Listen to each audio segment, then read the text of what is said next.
Bismillahirrahmanirrahim. Assalamu alaikum. So today the topic is role of cardiac imaging in systemic heart disease. So the objectives are review clinical presentation of systemic disease involving the heart, case-based discussion of echo features of systemic disease, and clinical and imaging approach to systemic disease. So first case हमारे पास clinic में patient है 60 male worsening dyspnoea over the past 3 months, neuropathy in lower limbs and systematic orthostatic hypotension. तो जो भी patients mostly हमारे पास dyspnoea से आ रहे होते हैं, हमारा पहला रिफ्लेक्स यही है कि हम उसका एको कराते हैं। So parasternal long axis view, dilated atria, pleural effusion, symmetrical concentric LVH, 4-chamber, again symmetrical LVH, bilateral atrial enlargement, thickened interatrial septum, mild pericardial effusion, large pleural effusion। एको हो गया। इसके बाद जैसे ही हम लोग रिफ्लेक्स यही है कि कंसंट्रिक एलवीएच देखते हैं तो स्ट्रेन करते हैं।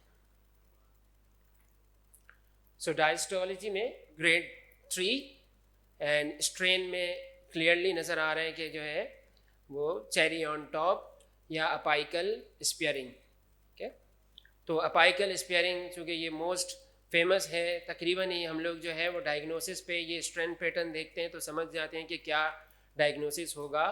और चेरी ऑन टॉप सुन के हमारे जहन में एमिलॉइडोसिस आ जाता है। जब भी हमारे जहन में एमिलॉइडोसिस आता है तो उसको कंफर्म करने के लिए हम अपनी बैकग्राउंड नॉलेज को यूज़ करते हैं और पता लगाते हैं कि ईसीजी में हम सबको पता है लो वोल्टेज कॉम्प्लेक्सेस मिलते हैं।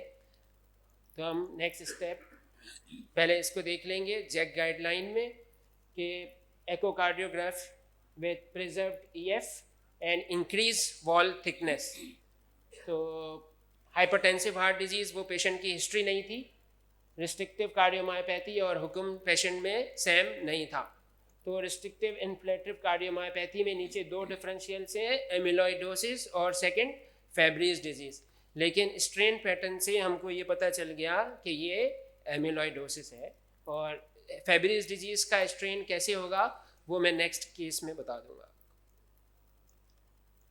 तो ये लो वोल्टेज ईसीजी इसे हमने कंफर्म कर दिया और फिर इसका फर्दर कंफर्मेशन टेस्ट होता है वो TC pyrophosphate scan grade 3। Grade 3 क्यों कहते हैं? क्योंकि इसका अपटेक बोन से ज़्यादा है। अगर बोन के बराबर होता तो हम कहते हैं ग्रेड 2, लेकिन अगर ग्रेड 2 से बढ़ जाए तो ये हाईली स्पेसिफिक होता है for diagnosis of amyloidosis. So little bit amyloidosis 2 types के होते हैं, एएल और ATTR। AL क्या होता है? जिसमें प्लाज्मा सेल से प्रोटीन, मोनोक्लोनल प्रोटीन रिलीज होते हैं और वो हार्ट के अंदर डिपॉजिट हो जाते हैं और फिर हम उसका जब सीरम इलेक्ट्रोफोरेसिस करते हैं तो लाइट चेन हमारे पास आ जाती है और इसका ट्रीटमेंट हीमाटोलॉजिस्ट और ऑन्कोलॉजिस्ट मिलके करते हैं। जबकि दूसरी टाइप है ATTR, वहाँ पे ट्रांसथायरेट्रिन प्रोटीन लिवर से निकलता है और वो एपिक्स को छोड़ के बाकी हार्ट के हिस्सों में जमा हो जाता है, जिसकी वजह से हमें अपाइकल स्पियरिंग मिलती है। और डायग्नोसिस अगेन PYP स्कैन जो हमने देख लिया और इसका ट्रीटमेंट इसके स्टेबलाइजर्स और टफाडिमीज जो न्यू ड्रग है गाइडलाइन में। सेकेंड केस 51 मेल, डिसलिपिडीमिया है, सीवियर आर्थराइटिस, हीमोडायलाइसिस, हियरिंग इम्पेयरमेंट, ये मोस्ट कॉमन हिस्ट्री के साथ जो पेशेंट प्रेजेंट होते हैं और NYHA3 सिम्टम्स। इसमें भी अगेन जब NYHA3 सिम्टम्स या डिस्निया होगा हम यूजुअली एको कराते हैं। एको में हमें कंसेंट्रिक हाइपरट्रॉफी मिलती है, लेकिन उसमें भी कंसेंट्रिक हाइपरट्रॉफी थी, लेकिन इसमें एक ऐसा फीचर है जिसको देखते हुए हम डायग्नोसिस तक पहुंच जाएंगे और वो ये फीचर है कि बेसल पोस्टीरियर लेटरल वॉल में थिनिंग है या स्कैरिंग है, जो बेसल पोस्टीरियर लेटरल वॉल है। तो इसका स्ट्रेन ये है। इसमें भी आप देखेंगे कि ओवरऑल जो फेब्रीज डिजीज़ है उसमें गैलेक्टोसिडेज डेफिशिएंसी की वजह से स्फिंगोलिपिड पूरे हार्ट में डिपॉजिट होते हैं, लेकिन इसी वजह से ग्लोबली स्ट्रेन पूरे हार्ट का रिड्यूस्ड है।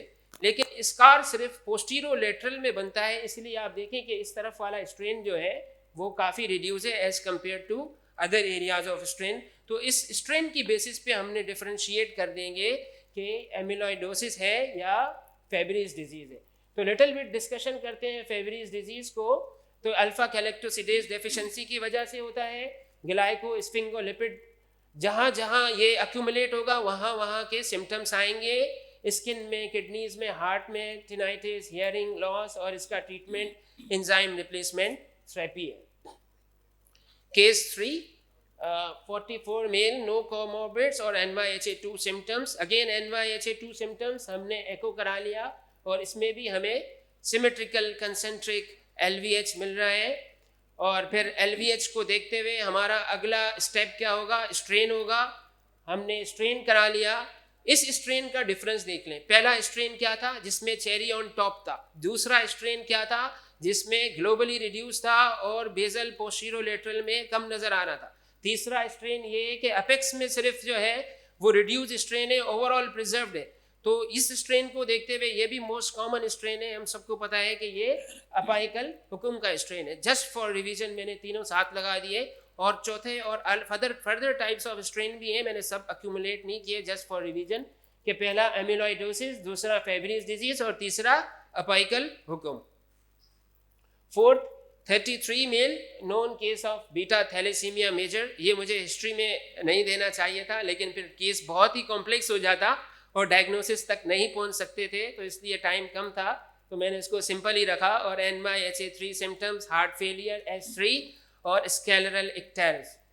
तो इसका अगेन इसमें भी यही है कि आप इसका स्ट्रेन देख लें। अब स्ट्रेन की बात चल रही है तो इसका भी स्ट्रेन देख लें। इसमें आयरन डिपोजिशन हो जाती है और ओवरऑल जो है इसका भी स्ट्रेन रिड्यूस्ड है। लेकिन इसमें यह है कि डायलेटेड कार्डियोमायोपैथी है, LVH नहीं है। तो इसमें फिर एक सवाल ये पैदा हो जाता है कि जब इन्फिल्ट्रेटिव डिजीज आयरन डिपॉजिट हो रहा है तो LVH क्यों नहीं हो रहा, इसमें डायलेटेड कार्डियोमायोपैथी क्यों हो रही है? तो इसका जवाब ये है कि आयरन जो है इंटरसेल्यूलर डिपॉजिट नहीं होता, आयरन इंट्रासेल्यूलर डिपॉजिट हो जाता है और वो अपोप्टोसिस कराता है, जिसकी वजह से हमें LVH नहीं मिलता, डायलेटेड कार्डियोमायोपैथी मिलती है। तो और इसमें एक MR एक इम्पॉर्टेंट मॉडलिटी है जिसमें हम सर बैठे हैं ज़्यादा बेहतर बताएंगे। T2 इसका रिलैक्सेशन टाइम देखते हैं, और जितना ये कम होगा T2 इसका रिलैक्सेशन टाइम, इतना ज़्यादा आयरन ओवरलोड होगा। और अगर 10 से कम हो तो ये स्पेसिफिक होता है कि आयरन ओवरलोड सीवियर है।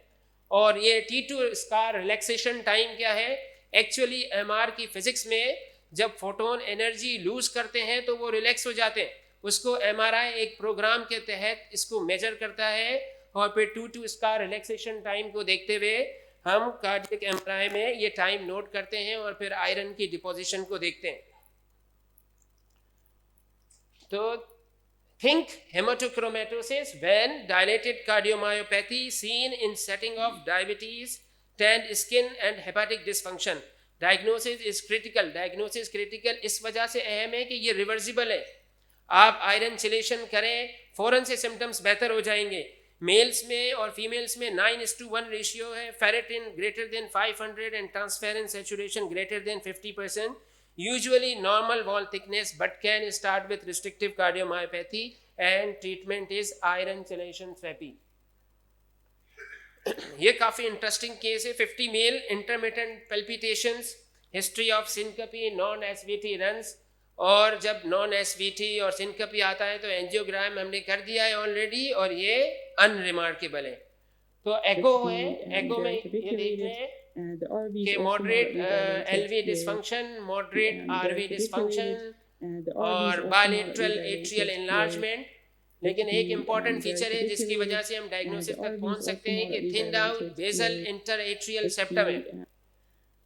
तो हमने CMR भी कर दिया, उसी में भी हमें यही मिला कि thin basal interatrial septum. लेकिन एक इम्पॉर्टेंट स्पेसिफिक पॉइंट है, इसमें पैचीलेट गैडोलिनम इन्हांसमेंट है। तो पैचीलेट गैडोलिनम इन्हांसमेंट हमें पता है कि किस डायग्नोसिस में होती है, सार्कोइडोसिस में, और इसी वजह से इसकी बायोप्सी भी अनप्रूवन आ सकती है, क्योंकि हो सकता है बायोप्सी ऐसी जगह से ली जाए जिसमें इन्फ्लेमेटरी सेल्स सार्कोइडोसिस के वहाँ मौजूद ना हो, क्योंकि पैची है। इसीलिए ये हमेशा डायग्नोसिस ऑफ एक्सक्लूजन रहेगा। और इसमें सिस्टमिक इन्फ्लेमेटरी डिजीज वो किसी भी वजह से हो सकता है, एजिंग और hereditary remains a diagnosis of exclusion, regional wall motion in non coronary distribution, increase wall thickness, septal thinning, aneurysm of basal inferior wall, and biopsy may be missed due to patchy distribution, and treatment is with immunosuppressive agent. So again, 76 lady present with focal neurological symptoms. MRI shows multiple ischemic lesions, elevated TLC count in blood workup. Diagnosis. ठीक है, तो ये diagnosis है, axial enlargement and echogenic mass seen at the apical level. So differentials क्या आ गए हमें? Apical हुकुम, ischaemic heart disease with apical thrombus, hyper eosinophilic syndrome और एलवी नॉन कॉम्पैक्शन। एंजियोग्राम होगा तो इस्केमिक हार्ट डिजीज पता चल जाएगा। नॉन कॉम्पैक्शन भी हम रेसिसिस के रेशियो यूज कर देते हैं, वो भी रूल आउट हो जाएगा, और स्ट्रेन के पैटर्न से अपाइकल हुक्म भी रूल आउट हो जाएगा। क्योंकि टीएलसी काउंट और इजनोफिलिक काउंट ज़्यादा था, इसीलिए हमने एमआरआई किया ये सोचते हुए, और हमें पता है कि मायोकार्डियल फाइब्रोसिस में लेट गैडोलिनम एनहांसमेंट, और वही हमें यहाँ पे अपाइकल मास नज़र आया। तो एंडोमायोकार्डियल फाइब्रोसिस, और ये क्यों होता है? Over production of eosinophils may be due to malignancy और ऑटो इम्यून डिसऑर्डर।